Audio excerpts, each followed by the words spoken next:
চারিদিকে কত কিছু ঘটছে, মুখে মুখে ঘটনা যা রটছে, আড়ালে প্রকাশ্যে যা বলছে, তাই নিয়ে ক্যামেরা চলছে, ক্যামেরা চলছে, ক্যামেরা চলছে, ক্যামেরা চলছে। সবকিছুই তো আজকাল ফাস্ট, স্ক্রল, সোয়াইপ, স্কিপ। কিন্তু একটা ভাস্কর্য, সে দাঁড়িয়ে থাকে স্টিল, কিন্তু লাউড। পাথর, মাটি, ধাতু শুধু মেটেরিয়াল নয়, এগুলো ফিলিংসের হার্ড কপি। যেখানে শব্দ থেমে যায়, সেখানে ভাস্কর্য কথা বলে।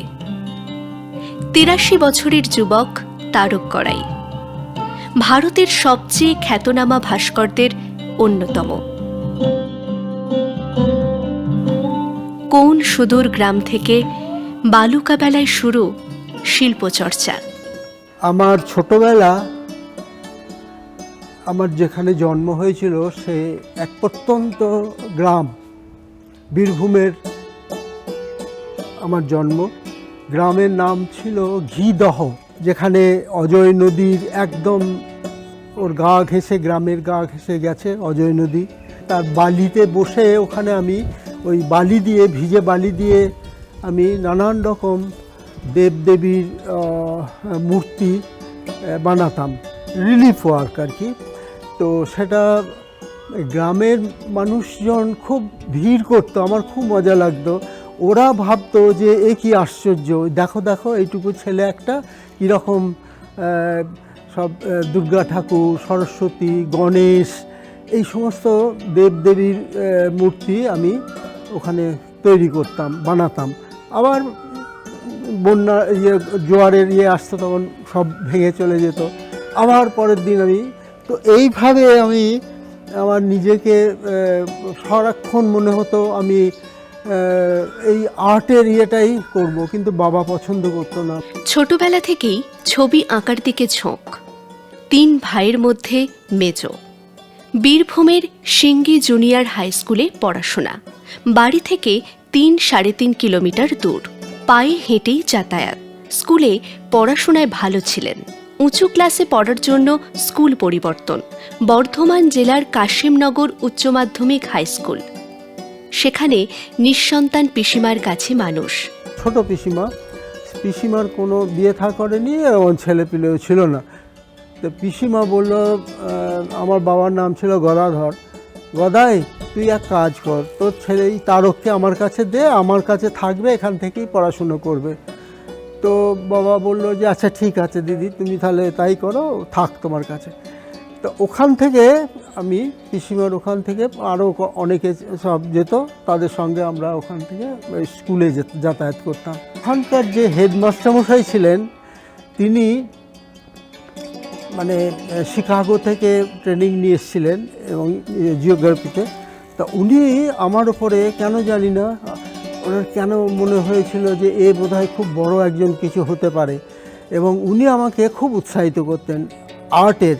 এবং উনি রং, তুলি, খাতা এই সমস্ত আমাকে কিনে দিয়েছিলেন, তুই এর মধ্যে আঁকবি। তো আমি ওর মধ্যে আঁকতাম। তারপরে ওখানে যে স্কুলটা ছিল, বারান্দাটা সেটা লম্বা ছিল অনেকখানি, প্রায় 50 ফুট লম্বা। সেই ওয়ালটাকে উনি পেন্ট করে বললেন, এখানে তুই ওয়াল ম্যাগাজিন করবি, তুই এখানে আঁকবি, এক একজন যে স্টোরি লিখেছে তার উপরে ইয়ে করে, তো মানে তোর ভাবনা চিন্তা দিয়ে। তো সেটা আমার ভীষণ মানে ভালো লাগলো। তো সবাই, অন্যরা সব সেখানে লিখতো, এবং সেই লেখার উপরে ওটাকে পড়ে আমি সেইগুলোকে অ্যানালিসিস করে ওখানে সব ছবি, পুরো দেওয়াল ভর্তি করে ছবি আঁকতাম। তখন উনি আমাকে বললেন যে তুই এক কাজ কর, তুই বিশ্বভারতীতে ওখানে কলা ভবন আছে, ওখানে গিয়ে তুই ভর্তি হ। বাবা বলল না, আমাকে জোর করে সেই গুসকরাতে বিয়েতে ওখানে ভর্তি করে দিল। আমি একদম যেতে ভালো লাগতো না, মানে ওখানে হোস্টেলে আমি বসে বসে কাঁদতাম, মানে ভীষণ আমার মন খারাপ হতো। আমি আর্ট কলেজে যাব, এটাই ছিল আমার স্বপ্ন। বাবা তখন দেখলো যে না, একে আর ধরে রাখা যাবে না। তো আমার এক জাতটুতু দাদা ছিল, সে ওরা দাদা বৌদি দুজনেই হাটসরান্দি বলে একটা জায়গা আছে বীরভূমে, ওরা বৌদি একটা গার্লস স্কুল, দাদা একটা ছেলেদের স্কুল করেছে। তা সেই অনাদিদা, আমার জাতটুতু দাদা, সেই অনাদিদা বাবাকে বোঝালো যে কাকা তুমি ওকে এটা ভুল করছো, ওর মধ্যে যে ট্যালেন্টটা রয়েছে এটা তো সবার থাকে না, তুমি ওকে এইভাবে জোর করে ওখানে ভর্তি করে দিয়েছো, তুমি ওকে শান্তিনিকেতনে ভর্তি করে দাও, আমি নিয়ে গিয়ে ভর্তি করে দেবো। আমার বাবা বলে ঠিক আছে, তুই যখন বলছিস নিয়ে যা, তবে তোকে প্রতিজ্ঞা করতে হবে আমার পা ছুঁয়ে, কারণ এই খেতে পাবি না তুই, এই যে গান বাজনা ছবি আঁকা এসব তো শখের জিনিস, এগুলো করে তুই শেষকালে কিভাবে নিজের তুই ভাবছিস বাবার জমি জায়গা সম্পত্তি রয়েছে, খুব ইয়ে করে সেটা চলবে না তোমার। কেন এটা প্রতিজ্ঞা করো যে যতদিন তোমাকে আমি আর্ট কলেজে যা খরচ হবে আমি তোমাকে সব করব, ব্যবস্থা করব, কিন্তু যেদিন তুমি পাস করবে তারপরে আর তুমি এখানে আমার কাছে পয়সা চাইবে না। তো যদিও বাবা আমার সেই দেখে যেতে পারেনি, আমার যখন 3rd ইয়ার তখন আমি একাডেমি অ্যাওয়ার্ড পেলাম, বাবা সেটাও দেখে যেতে পারলো না, তো আমার দুর্ভাগ্য। তো তারপর আমি ওখান থেকে যখন আমি পাস করলাম, তারপরে তখন অলরেডি আমি একটা ন্যাশনাল স্কলারশিপ পেয়েছিলাম, সেটাকে করলাম, রিজেক্ট করলাম। বাবার সম্মতি পেয়ে এসে পড়লেন শান্তিনিকেতনে, ভর্তি হলেন বিশ্বভারতী কলা ভবনে। শিক্ষক হিসেবে পেলেন প্রখ্যাত ভাস্কর রামকিঙ্কর বেইজকে। শোনালেন কলা ভবনে শিক্ষালাভের নানা ঘটনা। বিশ্বভারতী কলা ভবনে বাবার পারমিশনে শেষমেশ রাজি হলো এবং আমি তখন চলে গেলাম কলা ভবনে ভর্তি হওয়ার জন্যে। তো আমার ওই যে দাদা, জাততো দাদা অনাদিদা, সেই অনাদিদা আমাকে সঙ্গে করে নিয়ে এলো ওখানে কলা ভবনে গিয়ে প্রিন্সিপালের ওখানে। তখন এসে শোনা গেল যে অ্যাডমিশন শেষ হয়ে গেছে, আর কোনো ক্যান্ডিডেট নেওয়া হবে না। ভাবতেও পারিনি যে এটা হবে, এত করে এলাম আশা করে, তো মানে প্রায় কেঁদে ফেলি এরকম অবস্থা। তো আমি আমার যে একটা মোটার একটা ড্রয়িং পেন্টিং খাতা, ওর মধ্যে সব অজস্র ড্রয়িং পেন্টিং করেছি, সেই খাতাটা আমাকে অনাদিদা বললো তুমি ওটা হাতে করে নিয়ে চল, দেখাবি। তো আমি তখন কৌশিকদা বললেন যে আজকে এবছর তার হলো না বাবা, তুমি নেক্সট ইয়ারে আবার এসো। তো আমি চুপ করে দাঁড়িয়ে আছি। তো হঠাৎ উনি জিজ্ঞেস করলেন যে তোমার হাতে ওটা কি? আমার ওতে কিছু পেন্টিংস আছে করা খাতার মধ্যে, তো দেখি দাও। তো উনি ওই খাতাটা দেখে কয়েকটা পাতা উল্টেই আমার মুখের দিকে তাকিয়ে থেকে হেসে উনি বললেন তোমার অ্যাডমিশন হয়ে গেল। ওখানে কিঙ্করদার সঙ্গে আমার প্রথম আলাপ হলো। উনি আমাকে বললেন তুমি কী করতে ভালোবাসো, ছবি আঁকতে না মূর্তি করতে? তখন আমি বললাম আমি দুটোই ভালোবাসি, ছবিও আঁকতে ভালোবাসি, মূর্তিও করতে ভালো। আচ্ছা দেখব তুমি কোনটা ভালোবাসো।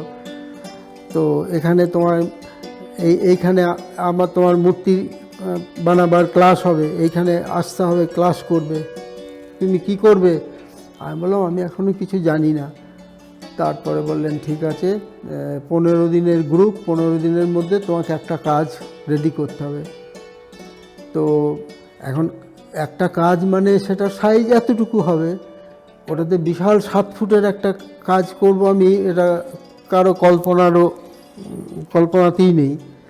তো আমি তো জানি না কীভাবে আর্মেচার করতে হয়, কী করতে হয়, আমি কিচ্ছু জানি না। ওই যেভাবে ঠাকুর বানায় ওইভাবে একটা বাঁশকে দিয়ে দাঁড় করিয়ে সেইভাবে আমি কাজটা করছি, মাটি ধরিয়ে করছি, করে ওটাকে প্লাস্টিক দিয়ে ঢাকা দিয়ে বাড়ি হোস্টেলে চলে গেছি।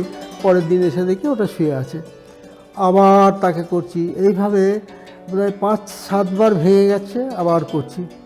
কিঙ্করদা কিন্তু সেটা লক্ষ্য করছেন যে কি ওর অসীম ধৈর্য। লাস্ট যখন পড়ে গেল তখন কিঙ্করদা এসে খুব হা হা হা হা করে হাসছেন। তো আমি তখন অবাক হয়ে তাকিয়ে আছি, বলি তোমার যেটা বারবার পড়ে যাচ্ছে তো তোমার শিখতে এসছো, তো তুমি তো জিজ্ঞেস করবে কী করে এটা করতে হয়।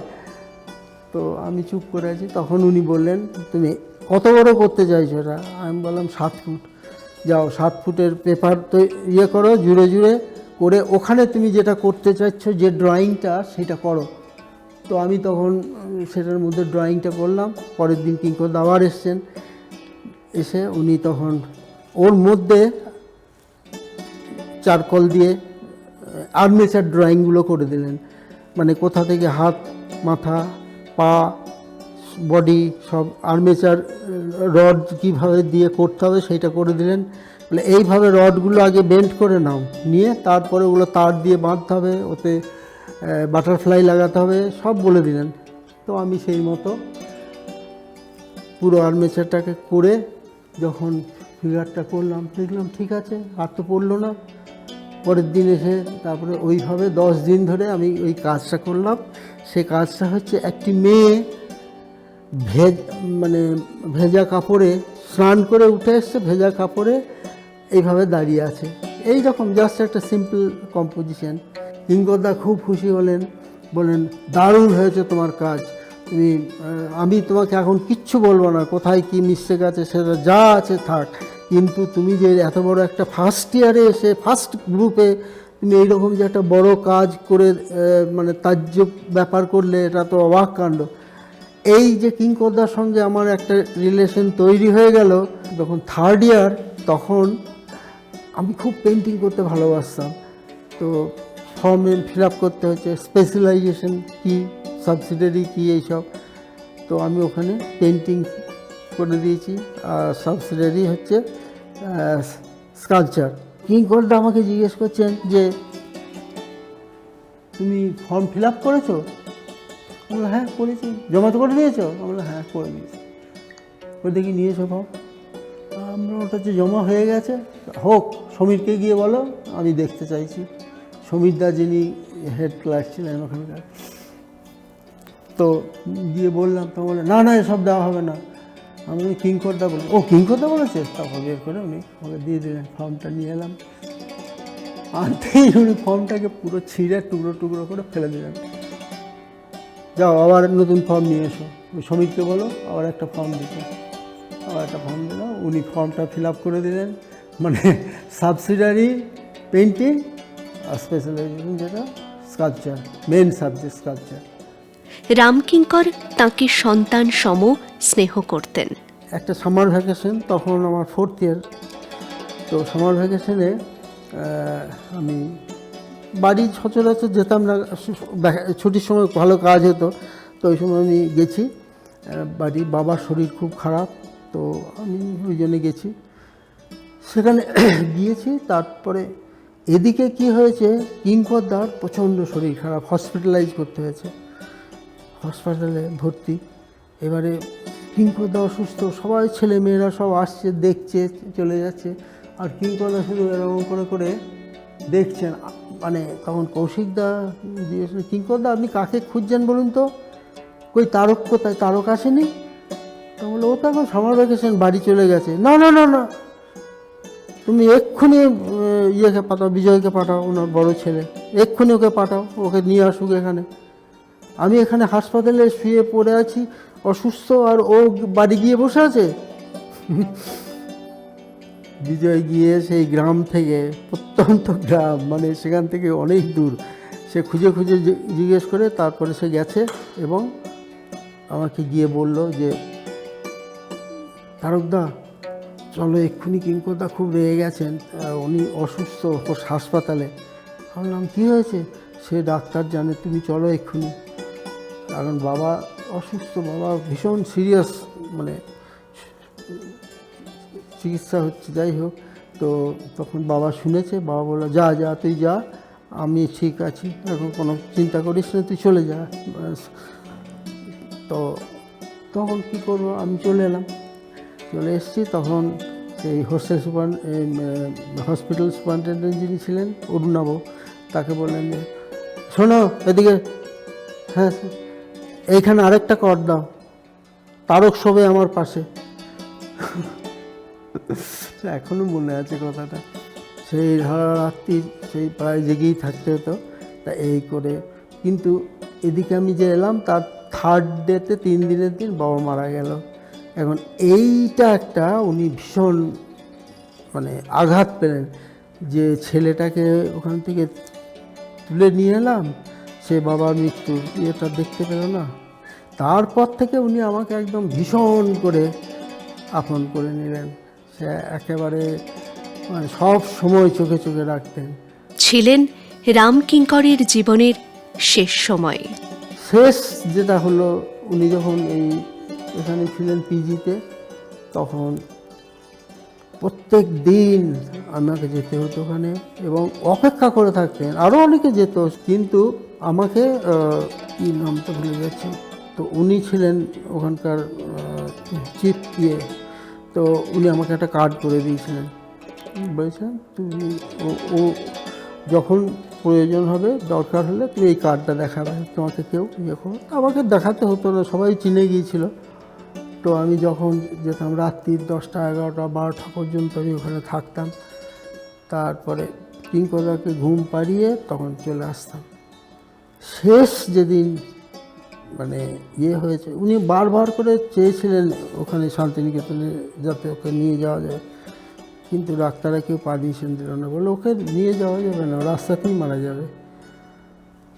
তারপরে শেষ যেদিন দেখি লাস্ট সেদিন দেখছি আমার দিকে শুধু তাকিয়ে আছেন, কোনো কথা মুখ মানে কথা বন্ধ হয়ে গেছে, চোখ দিয়ে জল গড়িয়ে আসছে, রুমাল দিয়ে আমি মুছে দিচ্ছি আবার ভিজে যাচ্ছে, আমার দিকে শুধু তাকিয়েই আছেন।